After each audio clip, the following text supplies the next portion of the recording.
Hi there, welcome back to my channel. If you haven't already, please hit the like button and subscribe, and I'll show you what I'm up to, okay? Alright, so I have a workbench to make. The person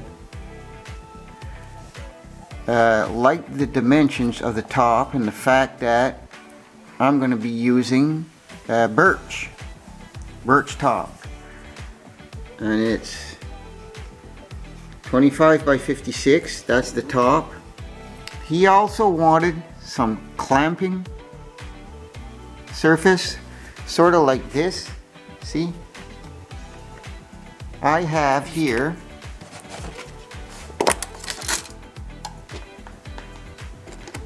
an inch and a half of clamping. He wanted around 2. Okay, so this is sort of how they did it. I'm going to be using lag screws to hold the top down.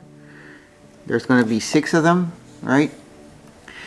I'm getting just a screw type with a lumber here and not this backer here, and also this this vise. Okay, this vise, when you actually screw it in, you're clamping onto these dogs here. So the spacing is important. If you have 3 inches of travel here, you want to make these 2 inches apart. Okay, and that's my price for these things. Brass dog clamp vise. Okay, and this is a parts list.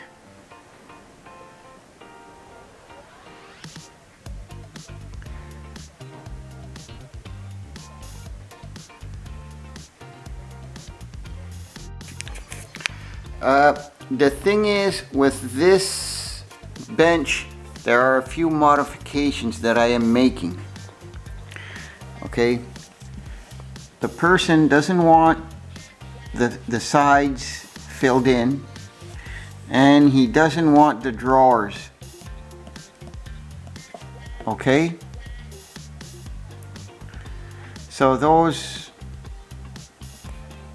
actually save me a lot of time, right?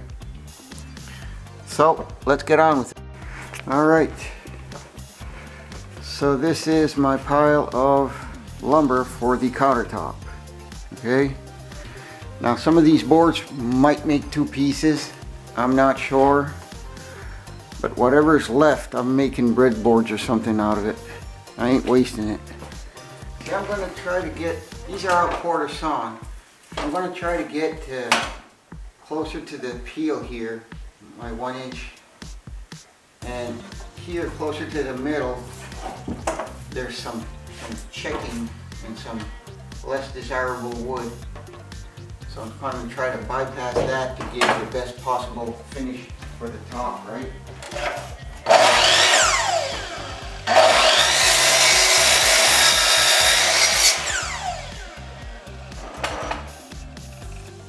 See? This was probably a double quarter saw. It was closer to the round of the bark, but it's double quarter saw, right? Because it hits 2 surfaces, like here.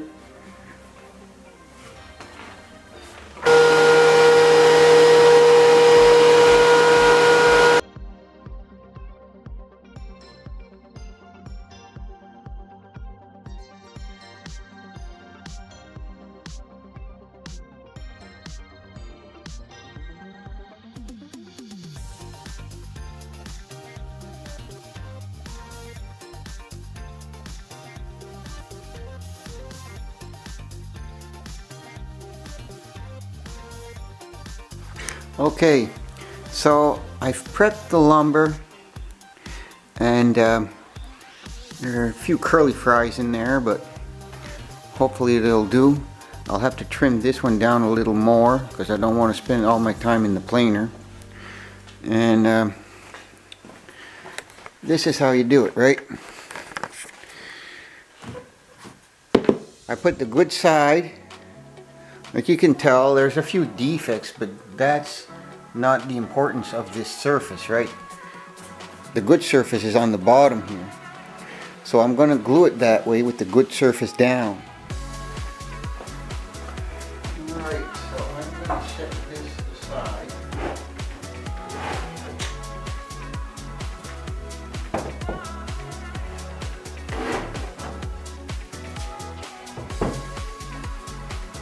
Looks like I'm going to prep the table for gluing.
Well,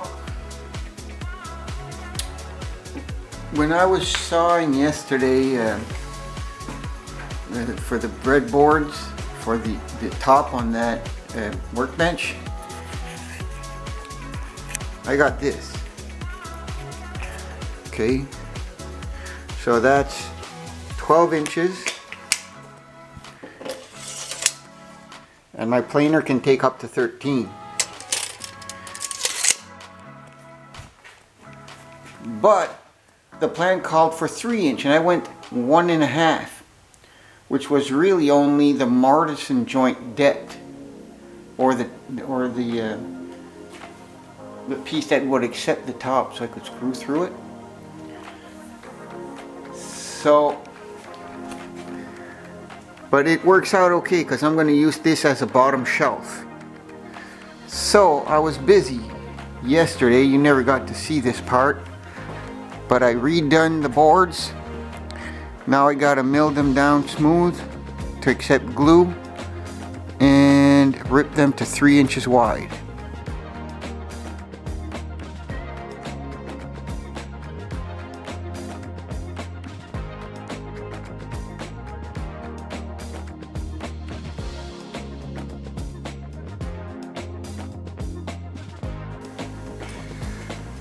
So I've matched these up to give me at least close to 3.5 because that's what I wanted. Some are thinner, some are thicker. And I just want to see how they're going to react to clamping force. See if I'm going to see spacing between them, or like this is tight. And the glue's probably going to fill in those gaps. Okay, so I have these, which seem that it would fit in one clamp, but I don't think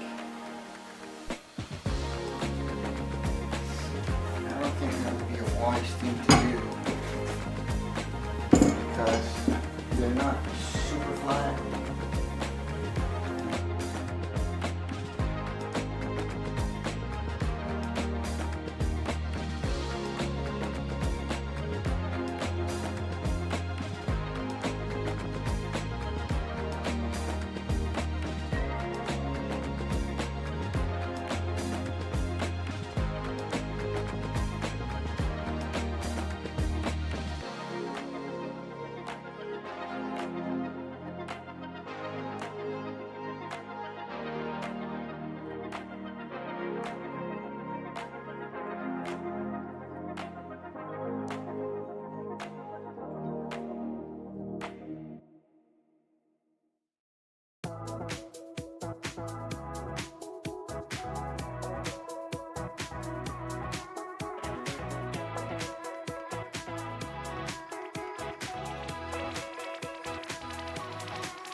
So let's get on with milling the rails.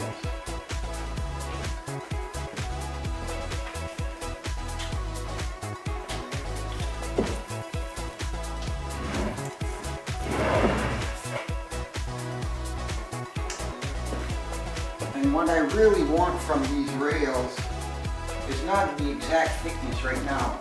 I want a gluing surface. So that's what I'm aiming for.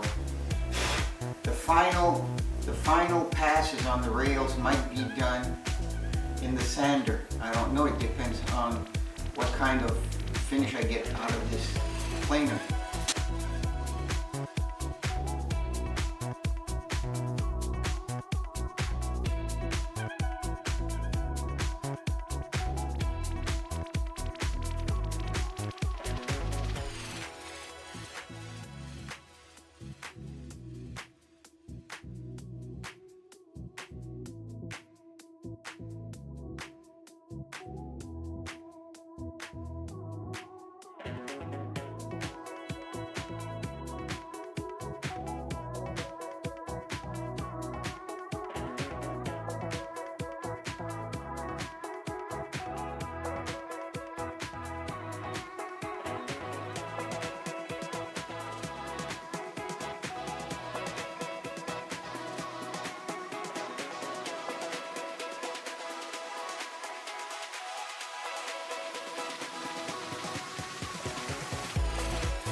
The day after,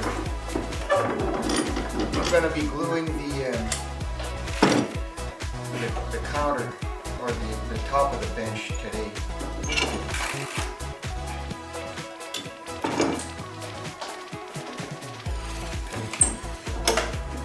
So yesterday, I knew I was going to run out of glue.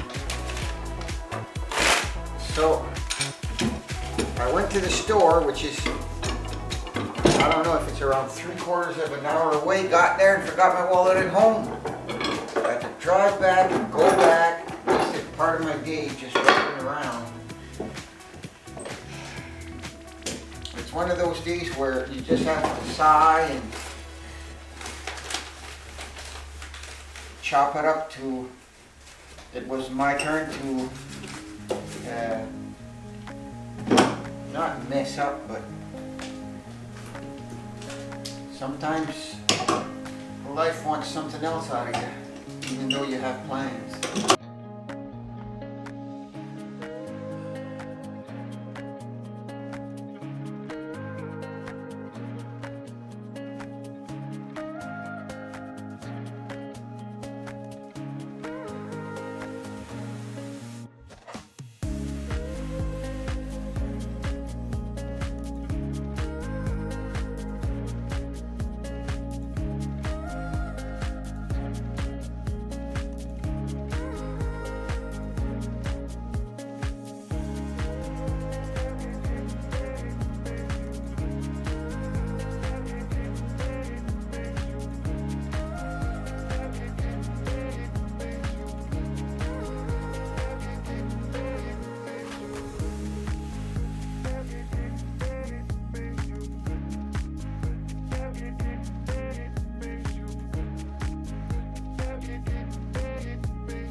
Okay, so I did the best I could.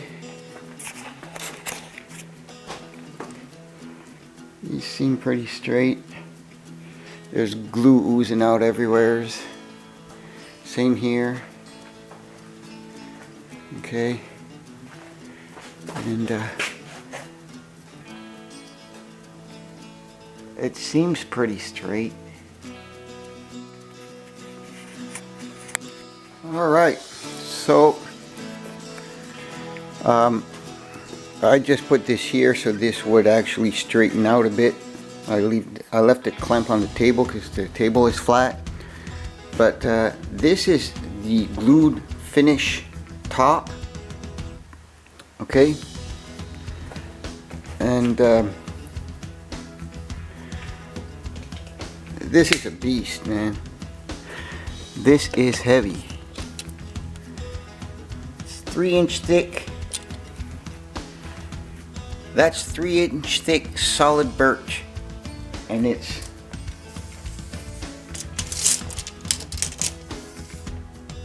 .25 wide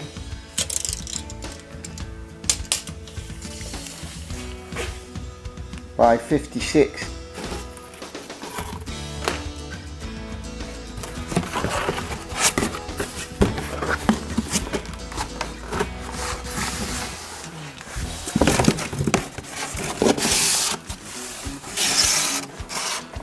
So this is the vise. I got to make a handle for it, and you bolt that underneath the top over there. That's on the table, and you put a piece of hardwood here, about yay high, and it squeezes up against the tabletop and this end flange. Okay, so that's the vise for the. Oh, and there's more. I also got these. Okay.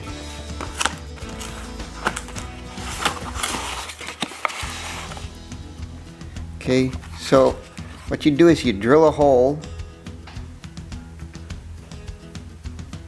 in the table to this diameter, and it has a flat, oh, it's too shiny, right? So you drill a hole in the table, this flat spot goes up against that, like that, and this also is drilled into the table. So you can, where my pinky is, you can adjust this every 2 inches or every 3 inches, just as long as you have enough feed on the screw. And it's a vise. It's a dog vise, they call it. Okay, so it also comes with this little ratchet wrench. If you want to tighten it, you go one side, flip it over, it's the other side. One's tight, one's loose, and it fits on the end of this, like this. Okay, so that's a vise dog. Okay, so I've been working on a jig to do my mortising. Okay, and I tried it on a scrap piece, or my tenon. Mortison and tenon. I don't know if that's the mortison and the other one's the tenon or vice versa, but it's mortison and tenon.